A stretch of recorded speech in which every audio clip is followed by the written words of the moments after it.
guys, so I hope you have made your duet and you like it. So I'm just going to show you the finishing touches. How you tie your belt and you put on your foulard. So you tie your belt in the reef knot, left over right and right over left. If you wish, you can make a bow. If you do not wish to do so, you can leave it hanging. Let's make a bow tie and see what happens.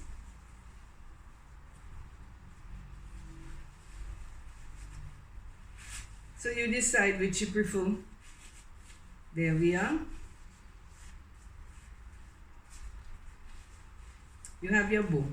Now you're going to put on your foulard.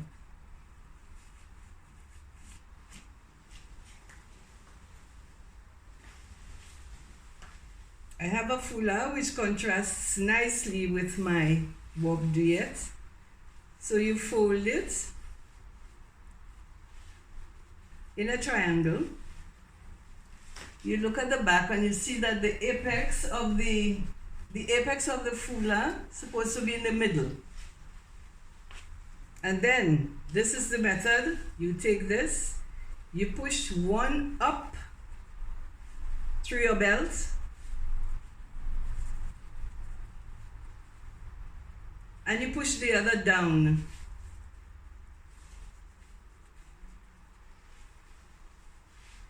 And then you tie it onto your belt. As simple as that, making sure it is comfortable for you around the neck, and hope you have somebody or a mirror at your back to ensure that the foulard, the apex of the foulard is down in the middle. And there you tie it again. That's as simple as that. You tie it. So you know that your foulard is well anchored and it's not going to move anywhere. Now, if you want, you can put a brooch, because you know everything is gold. So you put on a gold brooch. Here is already fussy, so I would not put anything. You see the pink contrasting with the blue gives it a different aspect, or nice little contrast aspect. So this is how you have it. Yeah? Your face is well made up. Look at the earring, the type of earring that you should wear. That's the type. The big round ones are more for the jupe. These are the earrings, and this is called the vigne. The necklace, you can have a few more, but I just didn't put on any more. Just trying to do this quickly for you. And the bun is at the back. And you're ready to put on your tête pichée.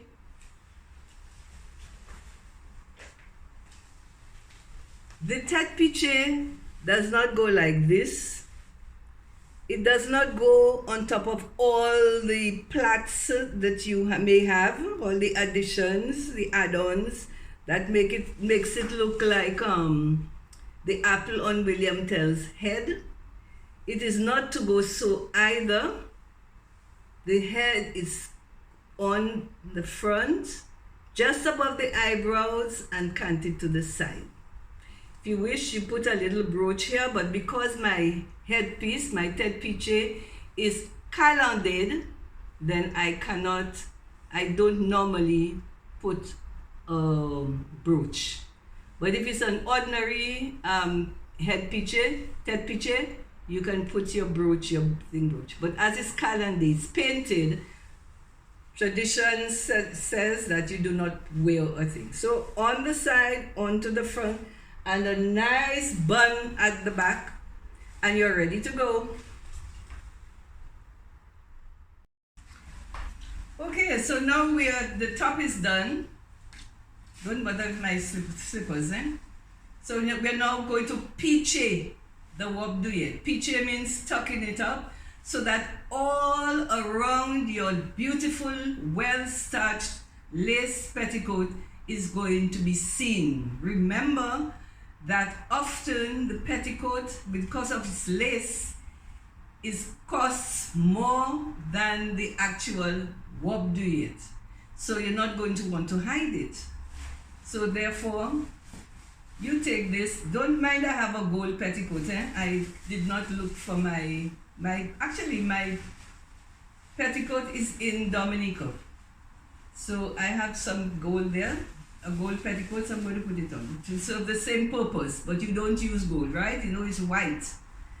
So you pick up the dress on the right for me, and you push it up like this, you fold it up, and you tuck it in the waistband. So that means you need to do your waistband quite tight. And the other half, you put like this, very cool and calm. You take it from the back, very elegantly. You shake it a little bit so that it gets away from the petticoat, and you put it like this. Okay? Another way of doing it is to bring it up and bring it across. You can do that and tuck it in. If you want to tuck in both sides, you hold it up, you get the middle of the sides, you hold it up,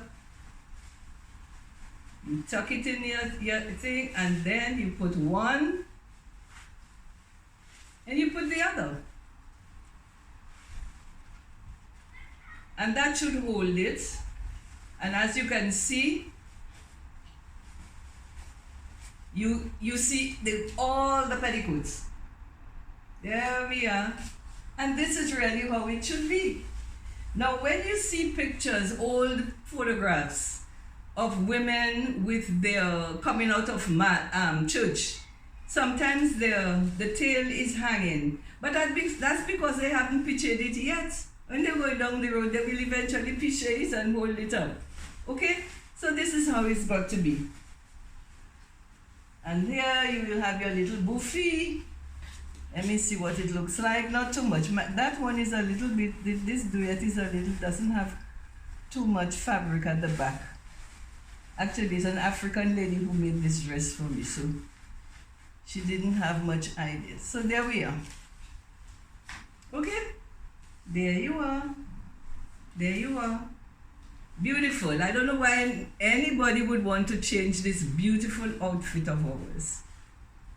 Let's get this more into the center. And there we are. Just ensure that everything is well tied, anchored properly, so you look neat and tidy and elegant. There we are. Who would want to change his outfit? Who would want to put something else on the head? Who would want to, just bastardize it? Please don't. It's just too elegant. Okay? There we are. Hope you enjoyed the session. Remember, it's a white petticoat, eh? Bye-bye. Hope you're getting organized for November. October, November, and I have my little peak here. That's why the Dominicans call it Tete Peachy. And it's also called Tete Ale because when you're walking with that, your head is in the air. You walk down with your handbag and, elegantly and beautifully, right? So